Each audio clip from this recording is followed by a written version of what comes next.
A beautiful young archaeologist is mysteriously pulled through time thousands of years into a lost ancient civilization buried deep in the Americas. Trapped in a brutal era of war and conquest, she becomes the target of Zareth, a terrifying shadow priest with glowing green eyes and a twisted, inhuman face. Hunted through dense jungle ruins, she runs for her life as the air trembles with dark chants and ghostly drums. Just when all hope seems lost, a brave warrior named Kael appears from the shadows. What follows is a gripping chase of survival, betrayal, ancient rituals, and secrets not meant for the living. She's not just lost in time, she's marked. I've always loved ancient ruins. Something about forgotten civilizations draws me in like a whisper from the past. So, when the team at the New Mexico dig site invited me to join for a weekend survey, I packed my gear and drove out before the sun was up. They didn't know it yet, but I had a lead-in anomaly in the sand they missed. I wanted to check it out alone. By noon, I found it. A stone slab buried beneath thorny brush, marked with symbols that didn't match anything local. I brushed the dust away, heart pounding. The moment my fingers traced the spiral engraving at its center, everything shifted, like the air collapsed in on itself. I woke up face first in dirt. The sky above me was wrong. No jet trails, no hum of distant cars. Trees surrounded me, denser and older than anything near the dig. My phone was dead. The compass spun. And the strangest part? In the distance, I heard drums. I wasn't alone. I wandered until the sun dipped low. That's when I saw him tall, draped in bone-colored cloth, standing beneath a torch-lit stone arch. His face was unnatural. Pale skin stretched tight, sharp teeth visible even when his lips didn't move. Two green glowing eyes stared through me like glass. He raised one hand. I ran. Branches whipped at my legs. I didn't look back. The drums grew louder. Then came chanting. Foreign, rhythmic, hypnotic. Suddenly, someone grabbed my wrist. I screamed, ready to fight, but it wasn't him. It was a young man, covered in dirt and feathers, who whispered one word, "Run." His name was Kael. He led me through narrow passages, carved into rock, ducking under vines and dodging glowing traps hidden in the soil. I didn't ask questions. We stopped in a clearing where fireflies hovered, like lanterns. Kael told me I was in the kingdom of Zetlan, sometime between two great invasions. He said outsiders don't come here. They get taken. Used. I didn't know what that meant. But I remembered the man under the arch. Kael said his name was Zareth, a shadow priest who walks between worlds, stealing souls to fuel forbidden rites. Once he marks you, he doesn't stop. The next night, Zareth came. Kael had gone to find help. I waited near a small ruin, clutching a torch, heart racing. Then I saw red eyes in the dark. No footsteps, just wind. He stepped from the shadows, smiling like he knew everything about me. His fingers curled like claws. I turned and ran, faster than I thought I could. He followed without a sound. Out of nowhere, something flew past me, a glowing sigil that burst into blue flames on impact. Zareth hissed and recoiled. Kael returned. This time, with another woman. She was older, wrapped in green cloth with symbols painted on her skin. Ahaya, a priestess of the light. They stood between me and the monster, chanting in a language I didn't understand.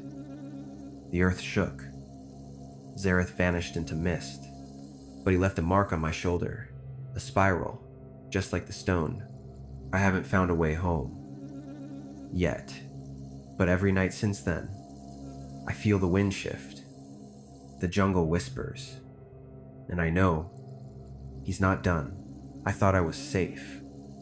Kael and Ahaya had led me deep into the outer temple grounds, where ancient guardians once stood watch over sacred lands. The stars above looked different here, closer somehow. I couldn't tell if time moved the same in this world, or if I was still dreaming. But my body ached. My clothes were torn. I was very much awake. That night, We stayed near an overgrown altar, surrounded by broken obsidian pillars. Ahaya traced symbols in ash around the perimeter. She said it would keep Zareth from sensing me, at least until dawn. I sat near a low fire, watching the flames move like they knew things I didn't. Kyle sat beside me, sharpening a long wooden rod. Not a weapon, a tool of their ritual. He told me about the blood eclipse, a celestial alignment that happened once every 1,000 years. When it came, the boundary between realms would vanish.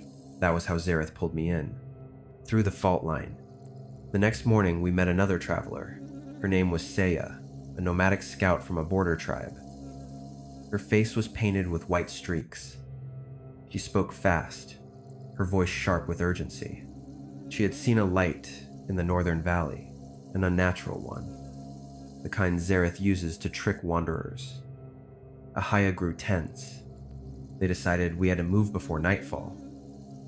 I didn't know where we were going, only that they didn't want to stay another night on sacred ground. We hiked for hours. The trees grew denser, their roots curling over stone like veins. At one point, I tripped on something buried beneath leaves. It was a mask, smooth, bone white, carved with a perfect spiral on the forehead. I didn't pick it up. By dusk, the air grew still. Even the insects fell silent. Ahaya stopped walking. She knelt and whispered a prayer into the soil. I didn't ask what for. We set camp in the remains of what looked like an abandoned shrine. Broken statues, faces missing. It felt colder here. Saya circled the ruins, setting traps. Kale handed me a small carved charm and said if I felt heat from it, I had to run. That night, I dreamt of water. A deep lake with no surface. I was floating above it, pulled downward by invisible hands. I woke in a panic. The charm in my hand was warm. We were not alone. Kale shouted something in a language I didn't understand. The flames from our fire stretched upward unnaturally, bending toward the trees. I turned and saw him. Zareth didn't walk. He drifted. His robes trailed behind him like smoke. His face was clearer this time, and worse. Hollow where eyes should be, jaw stretched unnaturally, and the spiral was carved into his chest now, glowing faintly. Saya threw dust into the fire. It flashed bright blue. Kale grabbed my arm. We ran. The forest blurred around me. I could barely see. Behind us, I heard no footsteps, only the rustle of branches, like something massive moving through without touching the ground. Kale led us down into a stone tunnel hidden beneath tree roots. The walls were damp and smooth, marked with handprints. He sealed the entrance with a carved disc Ahaya had given him. We waited in silence. I asked Kale why Zareth was hunting me. His answer chilled me more than anything I'd seen.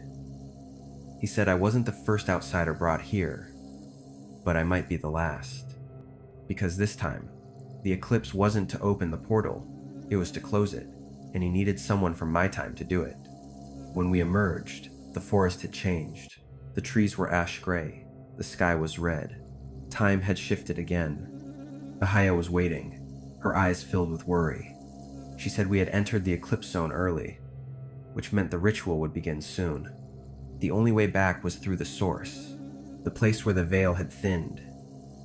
A temple swallowed by roots, hidden near the ancient warfront between the northern and southern tribes. And Zareth would be waiting. Not because he wanted to stop me, but because he needed me to finish what he started. We moved quickly.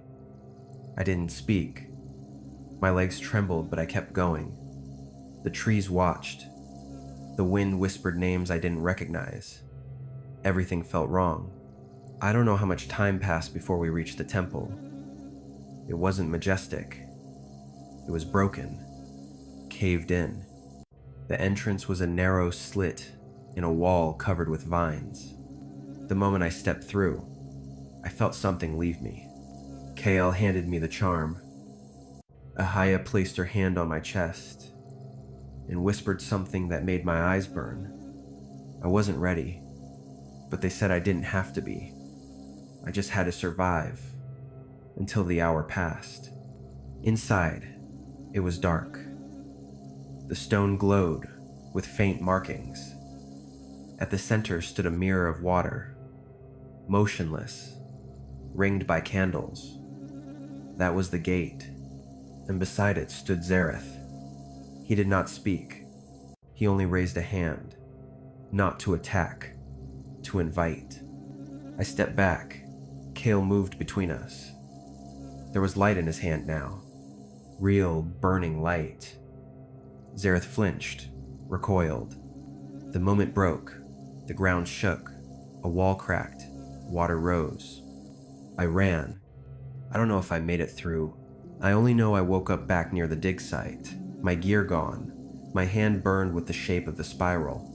I haven't told anyone. No one would believe it. But sometimes, when it's quiet, I hear the chant again, and the charm still warms in my pocket. I didn't return to the dig site.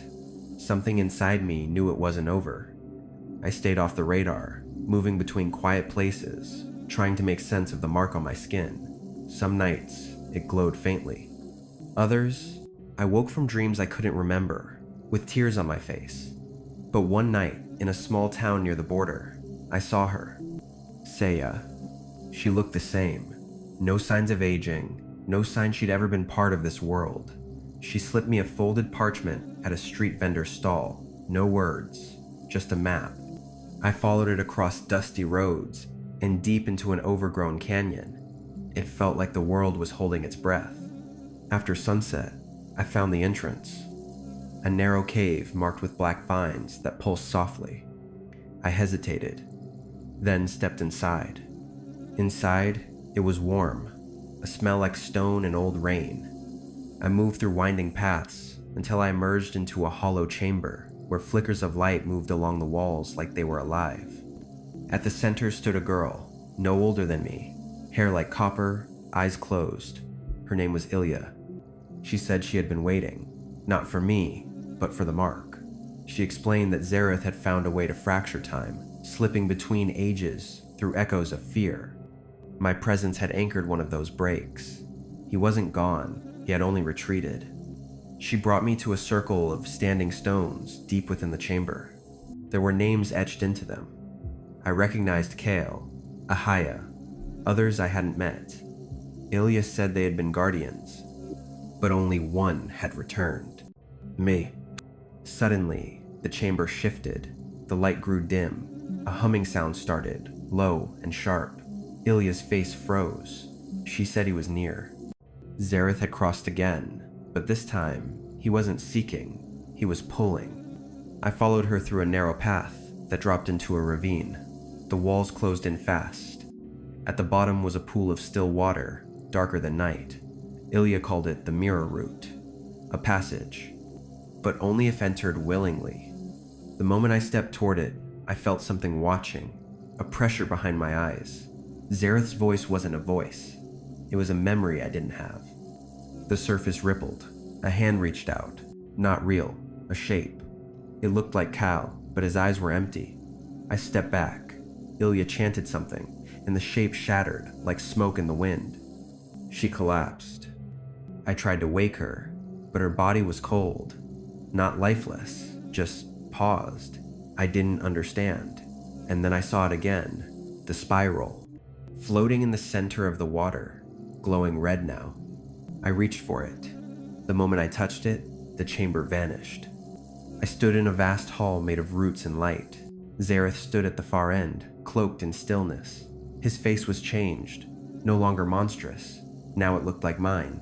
He said nothing, but I felt him reach into my thoughts, pulling at memories, trying to feed on fear. I held up the charm Kyle once gave me. It burned in my hand. Light spread from it, cracking the floor beneath us. Zareth staggered. For the first time, I saw him falter. The world bent around us. He reached forward, and I saw his hand thin, human, trembling. I remembered something Ahaya once said. Evil loses power when seen without fear. I stepped toward him, no running this time. The spiral pulsed once, then dimmed, and he was gone. I woke in a field of tall grass. The sun was rising. The air smelled like rain. The charm was gone. The mark on my shoulder was faded. Ilya was nowhere in sight, but I knew she was safe, or somewhere better. Sometimes, I still dream of the mirror route. I walk its edge, watching shadows dance behind the glass, but I don't go in. Not anymore. I left the canyon weeks ago, but something still pulls at me. Every time I close my eyes, I see the same stretch of forest, the same flickering horizon. I try to live normal again, but that feeling doesn't leave. A few nights ago, I got a letter in my motel door. No name, no return, just a line, written in faded ink. The spiral is only the surface. I should have ignored it, but I couldn't. I followed the coordinates written beneath. It led me into the Arizona highlands, where the earth feels old. I met a woman at the edge of a dried river. Her name was Alira. She didn't ask who I was. She just said, "You saw him, didn't you?" She told me her people once fought against Xerath's order long ago, before the last breach. She said he doesn't only haunt one place, he exists between. And now that I carried part of his mark, I might open another path. We traveled together for a few days. Quiet roads, ruined stone villages. At night, she'd hum songs I didn't understand and draw symbols in the dirt around our camp. I didn't ask what they meant. On the fourth day, we reached a plateau where time seemed to fold. The sun stayed frozen behind clouds that didn't move. We met a man named Rion there. He said he had been waiting. He knew my name before I said it. He claimed there was a temple beneath the cliffs, one not made by hands, but by something older. He said it had been sealed for centuries, but my presence stirred it. The spiral responds to recognition, and I had remembered too much. We climbed down into a crevice hidden behind dried moss. Inside, the walls were smooth, almost polished, but cold. Carvings pulsed faintly with a bluish light. None of it felt right. And yet, I kept going. Alira warned me not to speak inside. That sound carried differently here. We descended past twisted corridors until we entered a hollow dome. In its center floated a black orb. It wasn't attached to anything. It just hovered. Ryan told me to stand near it. As I stepped forward, the mark on my shoulder began to glow. The orb pulsed. A sound, low and steady, rose in the air like a breath being held too long. Then I saw him again. Not in body, in shadow, reflected off every surface, Xerath, but fractured. Pieces of his face in each corner, never whole. Alira chanted something behind me. Ryan placed a hand on my back. The air thickened. Suddenly, I was somewhere else. A wide plain, empty, red soil stretched for miles. In the sky, no sun, just a pale disk. In front of me stood a figure. She looked like me. Same face, same eyes, but empty. She spoke, but no sound came out. I felt her thoughts like a wave. You are not the first, and not the last. This is where he shapes them. I reached out. She stepped back. Cracks formed in the ground. Light burst upward. I fell. When I woke, I was still in the dome. The orb was gone. The mark had vanished. Ryan sat on the steps, silent. Alira wept quietly by the wall. No one spoke for a long time. When we emerged, the clouds above had finally moved.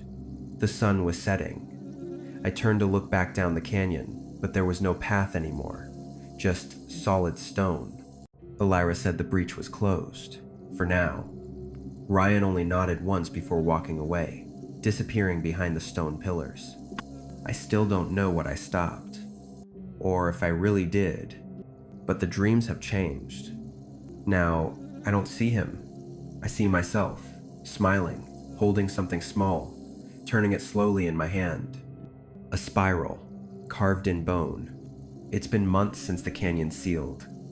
I moved west, kept things simple, Found a job at a bookstore in a small desert town. Most days are quiet. Most nights aren't. I still feel it.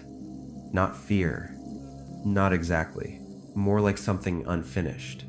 One evening, a customer left behind a leather notebook. I almost tossed it in, the lost, and found. Then, I saw what was inside. A drawing, the spiral, and below it, 3 names. Mine, Kyle, and one I hadn't heard before, Avin. I asked around. An older woman named Talia said Avin was once part of a research team that vanished near the Colorado Plateau. The government blamed a landslide. Locals whispered other things. Shadows without form. Voices in wind tunnels. I knew it wasn't over. I drove out there the next day. The road disappeared halfway through. I walked the rest, guided by the map in the notebook. By sundown, I reached a cliffside where stone steps descended into fog. I hesitated, then took one breath, and went down. The air shifted, the sound of the world dulled. Every step deeper felt like time slowed. Then I saw it, not a building, a structure grown from the earth itself, roots shaped like arches, walls that breathed faintly. In the center, a single torch burned without flame. A voice echoed, not loud, not human. You came late. I turned and saw a man, not Zareth, someone else, younger, dressed in layers of bark and thread. His eyes were gold. He said his name was Bryn. He had been waiting for me. He led me through a narrow hallway where murals stretched from floor to ceiling. Stories of a world before ours, places where time curled in on itself, where spirits were born not from death, but from silence. Bryn said Avon had tried to open something here, alone, without balance. And that balance was me. I didn't know what that meant, but I followed him anyway. We entered a chamber where water pooled in perfect stillness. Floating above it was a sphere of woven reeds and light. Inside, curled in sleep, was a woman. She didn't look old. She looked paused. Bryn said her name was Sarai. She had been guarding the breach before it collapsed. But when Avon tried to break through, the force turned on her. Now she was trapped between. I asked what I could do. He said the spiral chose you because you carry memory without breaking. You remember what others forget, and that makes you the key. I stepped to the edge of the water. My reflection blinked before I did. I reached out. A soft current rose around my hand. The room dimmed, then shattered. I was back in the temple, not the same one. A version of it, deeper, older. Bryn was gone. Sarai stood in front of me, awake. Her eyes were the same blue I'd seen in the dream planes. She placed her hand on my chest. The mark returned. Not glowing, just there. She said, "You are not cursed. You are the door." And then she turned, walking into the wall, vanishing like mist.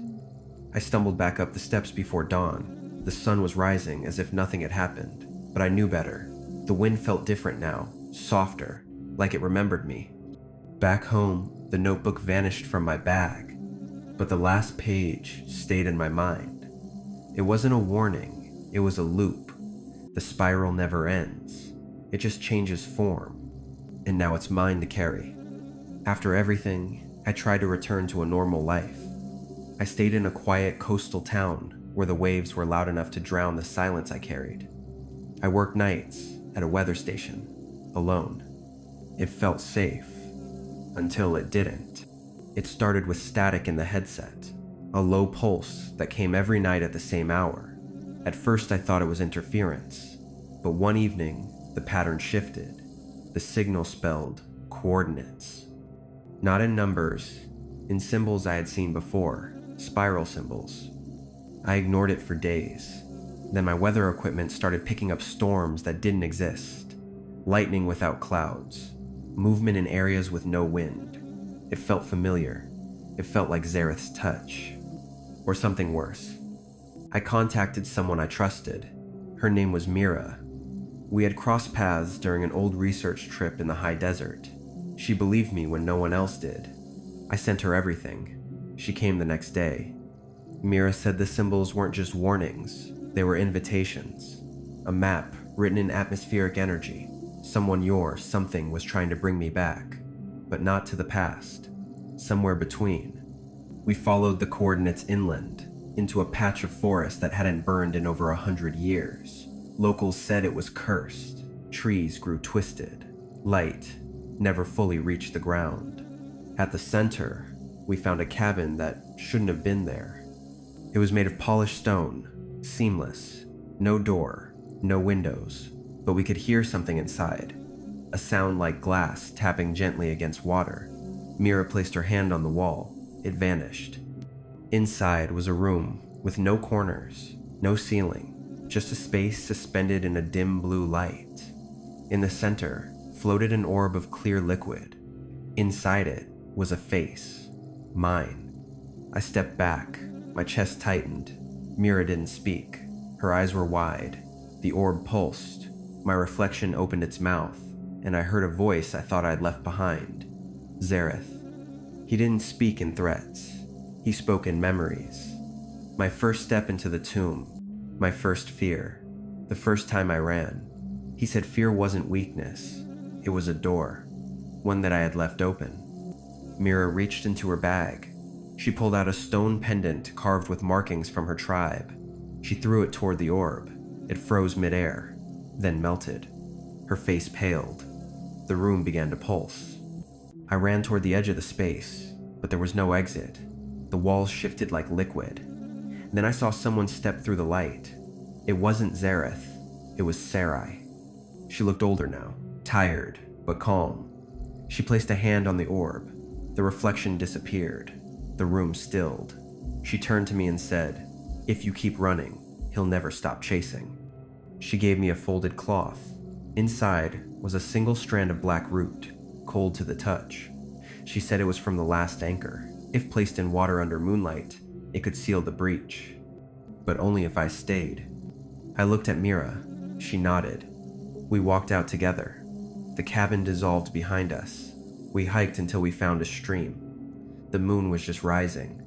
I placed the root in the water. The stream glowed for a second, then went dark. The next morning, nothing seemed different, but I felt lighter. My shoulder didn't ache. The wind didn't carry whispers. Mira left to return to her family.